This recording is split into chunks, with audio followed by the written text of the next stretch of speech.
अस्सलाम वालेकुम student, how are you. उम्मीद करता हूँ आप लोग सब खैरियत से होंगे।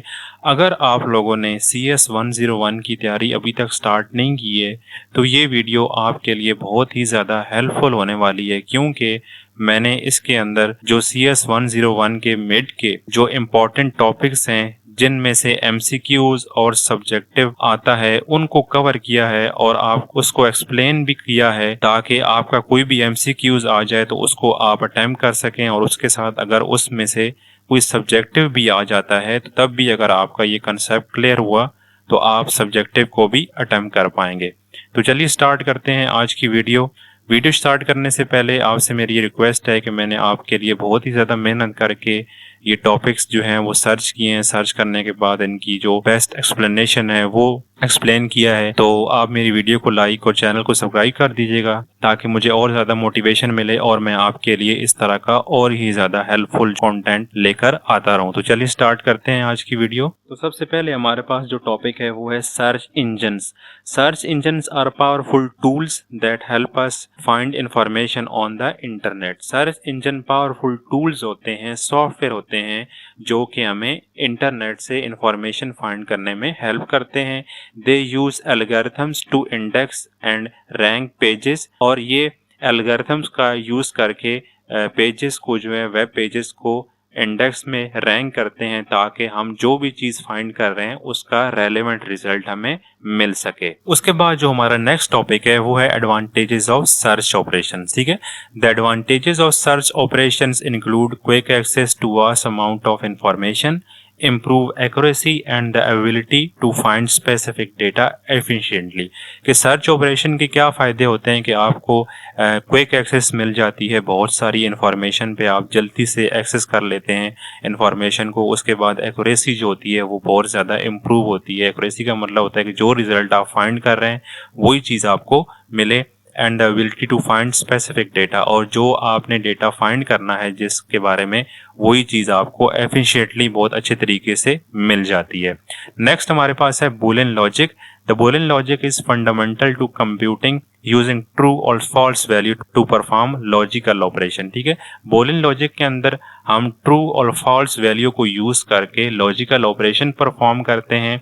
It is the basis of decision making in algorithms. जो एल्गोरिथम्स के अंदर डिसीजन मेकिंग होती है ये उसकी बेसिक है। नेक्स्ट हमारे पास जो हमारा अगला टॉपिक है वो है hexadecimal notation.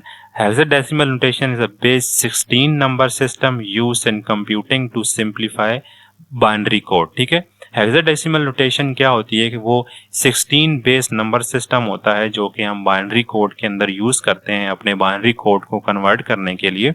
It is essential for memory addressing and data representation. तो कंप्यूटर के अंदर जो मेमोरी एड्रेसिंग और डेटा रिप्रेजेंटेशन होती है वो हेक्साडेसिमल नोटेशन के अंदर। उसके बाद जो हमारा नेक्स्ट टॉपिक है वो है flash drives and optical system. Flash drives and optical system like CDs and DVD are storage devices. Flash drives को आप स्टोरेज डिवाइसेस भी कहते हैं। उन स्टोरेज डिवाइसेस के अंदर आपकी CDs और DVDs आ जाती हैं। Flash drives are solid state memory, और ये फ्लैश ड्राइव्स जो होती हैं ये सॉलिड स्टेट मेमोरी होती हैं, while optical system use laser to read and write. ठीक है, तो जो ऑप्टिकल सिस्टम होता है इसमें लेजर को यूज करके आप डेटा को रीड एंड राइट करते हैं। उसके बाद हमारा नेक्स्ट टॉपिक है binary addition. Binary addition is the process of adding binary numbers essential for arithmetic operation in the computer. Binary addition के अंदर क्या होता है कि आपने बाइनरी नंबर को ऐड करना होता है अरिथमेटिक और लॉजिक ऑपरेशन परफॉर्म करने के लिए। नेक्स्ट हमारे पास जो हमारा टॉपिक है वो है two's complement notation. Two's complement notation is used to represent negative number in binary. अगर आपने कोई बाइनरी नंबर को ऐड किया है, ऐड करने के बाद जो आपको रिजल्ट मिला है अगर उसका नेगेटिव लेना है तो फिर आप उसका टूज कॉम्प्लीमेंट लेंगे। एनेबलिंग एफिशिएंट अरिथमेटिक ऑपरेशन, और ये क्या करता है कि जो आपका अरिथमेटिक ऑपरेशन होता है उसको एफिशिएंट बना देता है। उसके बाद जो हमारा अगला टॉपिक है वो है floating point notation. Floating point notation represent real number allowing for representation of very large और very small number with precision. ठीक है, तो फ्लोटिंग पॉइंट के अंदर आप रियल नंबर को यूज करते हैं, लार्ज रियल नंबर के लिए भी आप उसको फ्लोटिंग पॉइंट को यूज करते हैं, और स्मॉल रियल नंबर को भी आप रिप्रेजेंट करने के लिए फ्लोटिंग पॉइंट यूज करते हैं ताकि आपका रिजल्ट जो है वो प्रिसाइज आए। उसके बाद नेक्स्ट है CPU बेसिक्स। द CPU और the central processing unit, CPU stand for होता है central processing unit. It is the brain of a computer, ये कंप्यूटर का दिमाग होता है। जैसे इंसान का दिमाग होता है उसी तरह कंप्यूटर का भी दिमाग होता है, जिसे आप CPU कहते हैं। It execute instruction and perform calculation necessary for task. ये क्या करता है कि ये इंस्ट्रक्शन को एग्जीक्यूट करता है और कैलकुलेशन जो है वो किसी भी टास्क को परफॉर्म करने के लिए जो कैलकुलेशन होती हैं उनको परफॉर्म करता है। नेक्स्ट हमारे पास जो अगला हमारा टॉपिक है वो है compressing audio and video. Compressing audio and video reduces file size, making it easier to store and transmit media without losing significant quality। Compressing audio और वीडियो में क्या होता है कि जब आप किसी ऑडियो या वीडियो फाइल को कंप्रेस कर देते हैं तो एक तो उसका साइज कम हो जाता है, दूसरा इसका ये फ़ायदा होता है कि जब आप उसका साइज़ जो है वो कम हो जाएगा तो उसको स्टोर करना और उसको ट्रांसमिट करना या ट्रांसफ़र करना बहुत आसान हो जाएगा। जब आप वीडियो और ऑडियो को कंप्रेस करते हैं तो उसकी जो क्वालिटी होती है वो ख़राब नहीं होती। उसके बाद जो हमारा नेक्स्ट टॉपिक है वो है program execution and logical operation. Program execution में क्या होता है कि CPU की जो प्रोसेसिंग होती है वो सॉफ्टवेयर से हो रही होती है और लॉजिक ऑपरेशन जो होते हैं वो उन इंस्ट्रक्शन के बिल्डिंग ब्लॉक्स होते हैं। नेक्स्ट हमारे पास जो हमारा टॉपिक है वो है arithmetic operation. Arithmetic operator perform basic mathematical operation like addition, subtraction, multiplication and division crucial for computation. Arithmetic operation के अंदर हमारे पास जो सिंपल अर्थमेटिक ऑपरेशन होते हैं जैसे कि एडिशन, सब्ट्रैक्शन, मल्टीप्लिकेशन और डिवीजन, ये हमारे पास अर्थमेटिक ऑपरेशन में आते हैं। The next topic is deadlock. तो डेडलॉक तब अकर होता है या डेडलॉक तब आता है जब दो या दो से ज्यादा प्रोसेस प्रोसीड करने से जो है वो स्टॉप हो गए हों और हर एक जो है दूसरे का रिलीज होने का वेट कर रहा हो ताकि वो रिसोर्सेज को यूज कर सके। उसके बाद जो हमारा नेक्स्ट टॉपिक है वो है सॉफ्टवेयर क्लासिफिकेशन। सॉफ्टवेयर को हम जो है 2 टाइप्स के अंदर क्लासीफाई करते हैं, जिसमें आपके सिस्टम सॉफ्टवेयर आते हैं और दूसरा हमारा एप्लीकेशन सॉफ्टवेयर आता है। सिस्टम सॉफ्टवेयर वो होते हैं जो कि हार्डवेयर को मैनेज करने के लिए यूज करते हैं और एप्लीकेशन सॉफ्टवेयर वो होते हैं जिनमें आप अपने कोई भी पर टास्क परफॉर्म करने के लिए जैसे MS वर्ड हो गया, पावर पॉइंट हो गया, ये सारे एप्लीकेशन सॉफ्टवेयर में आते हैं। उसके बाद जो हमारा नेक्स्ट टॉपिक है वो है OS basic concept. OS stand for operating system होता है। Operating system manage hardware resources and provide service for software applications acting as interface between user and the hardware. ठीक है, तो ऑपरेटिंग सिस्टम जो होता है हमारा वो सारे रिसोर्सेज को मैनेज कर रहा होता है, वो सर्विस प्रोवाइड कर रहा होता है सॉफ्टवेयर एप्लीकेशन को, और जो हमारा ऑपरेटिंग सिस्टम होता है यूजर और कंप्यूटर हार्डवेयर के दरमियान एक इंटरफेस भी होता है। उसके बाद जो हमारा नेक्स्ट टॉपिक है वो है power on self test. POST भी आप जिसे कहते हैं। POST is a diagnostic process that occur when a computer is powered on ensuring all hardware computer are functioning properly before booting the operating system। जो हमारा पोस्ट होता है power on self test, वो एक टेस्ट होता है, test process होता है जिनमें कंप्यूटर खुद को चेक करता है। जब आप कंप्यूटर को ऑन करते हैं तो वो कंप्यूटर सारी हार्डवेयर रिसोर्सेज को जो है वो चेक करता है कि सारे प्रॉपरली वर्क कर रहे हैं या नहीं कर रहे।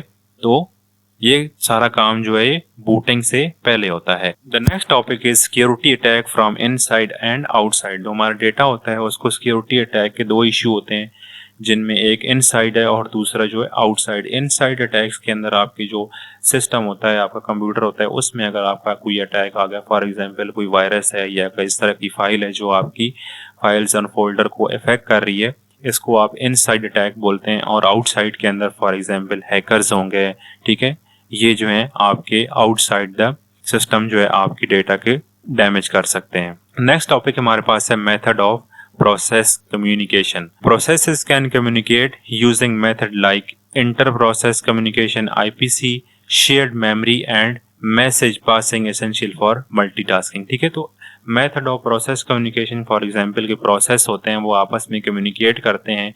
जैसे इंटर प्रोसेस कम्युनिकेशन है, 2 प्रोसेस के दरमियान कम्युनिकेशन है, उसे IPC बोलते हैं आप। शेयर मेमोरी है, मेमोरी शेयर करना भी एक प्रोसेस कम्युनिकेशन है। उसके बाद मैसेज पास करना और मल्टीटास्किंग जो है ये प्रोसेस कम्युनिकेशन के अंदर आती है।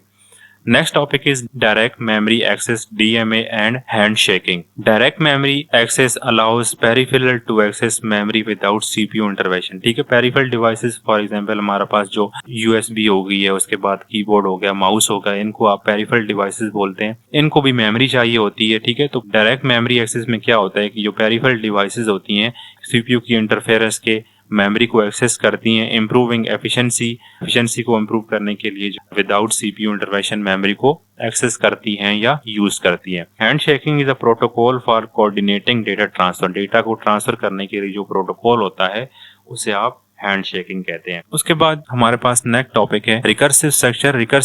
Recursion is a method where a function call itself to solve a problem. ठीक है, रिकर्जन एक मेथड है जिनमें एक फंक्शन खुद को कॉल करता है कोई भी प्रॉब्लम सॉल्व करने के लिए। Often use in algorithms for simplicity and elegance. ठीक है, ये हम एल्गोरिथम्स के लिए यूज करते हैं रिकर्जन मेथड, उसको सिंपल करने के लिए और उसका सोल्यूशन फाइंड करने के लिए।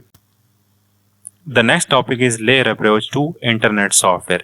Internet software uses a layer approach with the protocols like TCP/IP organization communication into layer each with specific location. ठीक है, तो जब भी आप इंटरनेट पे कोई चीज़ आप डाउनलोड करते हैं या अपलोड करते हैं तो वो सारी अपलोडिंग और डाउनलोडिंग जो है वो एक लेयर सिस्टम से होके आ रही होती है जिसके अंदर प्रोटोकॉल्स होते हैं जैसे TCP और IP है। TCP stand for transmission control protocol होता है और IP stand for internet protocol होता है और हर लेयर का एक अपना फंक्शन होता है।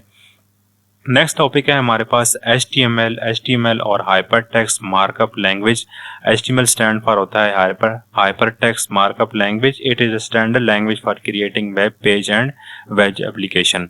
ठीक है, HTML को आप ज़्यादातर यूज़ करते हैं वेब पेजेस बनाने के लिए और उसके बाद जितनी भी वेब एप्लीकेशन होती हैं with the help of HTML create करते हैं। The next topic is XML extensible markup language. It is used to encode document in a format that is both human readable and machine readable. ठीक है, XML एक language है जो कि आपकी document को इस तरह इनकोड कर देती है ताकि वो ह्यूमन रीडेबल भी हो और मशीन भी उसको रीड कर पाए। नेक्स्ट हमारे पास प्रोटोकॉल्स हैं TCP और IP। TCP stand for transmission control protocol and IP stand for internet protocol. TCP is a suite of communication protocol और ये कम्युनिकेशन प्रोटोकॉल है use to interconnected network devices. और जो इंटरनेट पे हमारे पास डिवाइसेस होती हैं उनके लिए हम यूज करते हैं ताकि हम इंटरनेट से फैसिलिटेट हो सकें और डेटा को एक्सचेंज कर सकें within a network devices.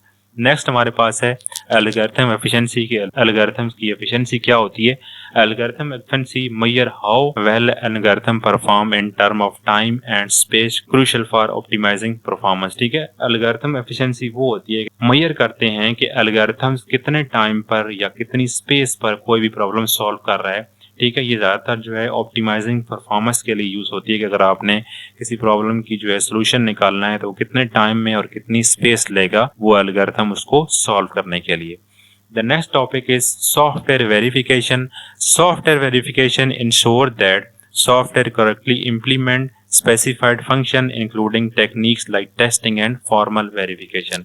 अगर आपने एक सॉफ्टवेयर जो है वो बाय किया है उसमें आप इंश्योर करना पड़ता है कि वो सही से काम कर रहा है या इम्प्लीमेंट हो रहा है या नहीं हो रहा, या जो टेक्निक उसमें यूज़ कर रहे हैं, टेस्टिंग कर रहे हैं या उसकी वेरिफिकेशन कर रहे हैं, तो ये सारी जो है वो सॉफ्टवेयर वेरिफिकेशन के अंदर आती है। तो प्रोटोकॉल्स हमारे पास हमारा नेक्स्ट टॉपिक है। प्रोटोकॉल का मतलब होता है कि एक रूल किसी भी काम को करने के लिए कोई जो रूल्स होते हैं इंटरनेट पे या कंप्यूटर में तो उनको आप प्रोटोकॉल्स कहते हैं। Protocols are the rules that govern data communication ensuring reliable and standardized exchange between devices। ठीक है, प्रोटोकॉल्स क्या होते हैं कि रूल्स होते हैं जो कि डेटा कम्युनिकेशन को के लिए यूज करते हैं और ताकि हमारा जो है डेटा रिलायबल हो जाए और उसके बाद एक अच्छे तरीके से एक जो है डिवाइस से दूसरी डिवाइस तक उसको पहुंचाया जा सके।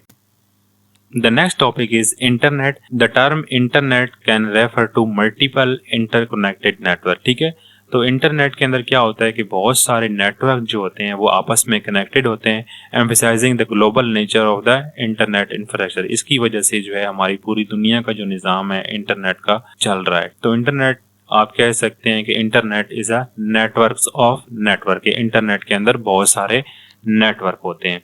The next topic is discovery. Discovery is computing involves finding resources or devices on a network essential for network management and configuration. Discovery क्या होती है कि फॉर एग्जांपल अगर आपने एक नेटवर्क बनाया है तो उस नेटवर्क में आप फाइंड करते हैं कि कौन कौन सी चीज़ें जो हैं वो लगी हुई हैं। फॉर एग्जांपल प्रिंटर है, कितने CPU हैं, कितने जो है वो कंप्यूटर उस नेटवर्क के अंदर हैं, लैपटॉप हैं या मोबाइल्स हैं, ताकि उस नेटवर्क को मैनेज किया जा सके और उसको कॉन्फ़िगर किया जा सके। The next topic is world wide web, WWW जिसे आप कहते हैं। The world wide web is a system of interlink hypertext document access via internet revolutioning how we share and access information. ठीक है, तो वर्ल्ड वाइड वेब को use करके आपकी जो डॉक्यूमेंट्स होती हैं, फॉर एग्जांपल अगर आपने किसी टॉपिक पे आपने फाइंड करना है तो जितनी भी डॉक्यूमेंट्स आएंगी आपके सामने इंटरनेट पे, वो with the help of world wide web आप जो है एक्सेस करते हैं। आप वर्ल्ड वाइड वेब को यूज करके डॉक्यूमेंट्स को या इंफॉर्मेशन को शेयर और एक्सेस कर सकते हैं। The next topic is insertion sort algorithm. Sort algorithm एक सॉर्टिंग एल्गोरिथम है that build the final sorted array one item at a time efficient for small data sheet. Sort algorithms को आप small data sheet के लिए use करते हैं ताकि एक ही आइटम एक टाइम पर जो है वो उसको सॉर्ट करके दे सके आपको। The next topic is representation. Representation in computing refers to how data is symbolically represented and affecting how it is processed and understood by the computer. ठीक है, तो आपको कंप्यूटर के अंदर डेटा को रिप्रेजेंट करना होता है, सिंबॉलिकली रिप्रेजेंट करना होता है ताकि आप कंप्यूटर को समझा सकें कि कैसे उसको प्रोसेस करना है। जब तक आप कंप्यूटर को समझाएंगे नहीं, सिंबॉलिकली रिप्रेजेंट करके कंप्यूटर उस डेटा को प्रोसेस नहीं कर पाएगा। The next topic is encryption. Encryption secure data by converting into coded format. Encryption के अंदर आप डेटा को सिक्योर करते हैं, प्रोटेक्ट करते हैं, उसको कोडेड फॉर्मेट के अंदर आप जो है उसको कन्वर्ट कर देते हैं, तो आपका डेटा जो होता है वो सिक्योर हो जाता है, प्रोटेक्ट हो जाता है, protecting it from unauthorized access and ensuring privacy. ठीक है, तो जब आप डेटा को इनक्रिप्ट कर देते हैं तो अनऑथराइज्ड एक्सेस जो है या कोई भी अनऑथराइज्ड पर्सन है वो आपके डेटा को एक्सेस नहीं कर सकता और इससे आपकी जो प्राइवेसी होती है वो भी इंक्रीज हो जाती है। तो जाते जाते आपसे फिर रिक्वेस्ट करूंगा कि आप मेरे चैनल को सब्सक्राइब करें और वीडियो को लाइक करें और ज़्यादा से ज़्यादा अपने दोस्तों में शेयर करें ताकि हमें मोटिवेशन मिले और हम और ज़्यादा मेहनत करें और आपके लिए ऐसा कंटेंट लेकर आएँ जिसकी वजह से आप जो है अपने बहुत ही कम टाइम के अंदर अपने एग्ज़ाम की जो है वो प्रिपरेशन कर सकें। तो आपकी लाइव करने में और सब्सक्राइब करने में इतना टाइम नहीं लगेगा, लेकिन इससे हमें बहुत ज़्यादा मोटिवेशन मिलती है। तो ठीक है, अपने ख्याल रखिएगा, मिलते हैं नेक्स्ट वीडियो में, तब तक के लिए अल्लाह हाफिज़।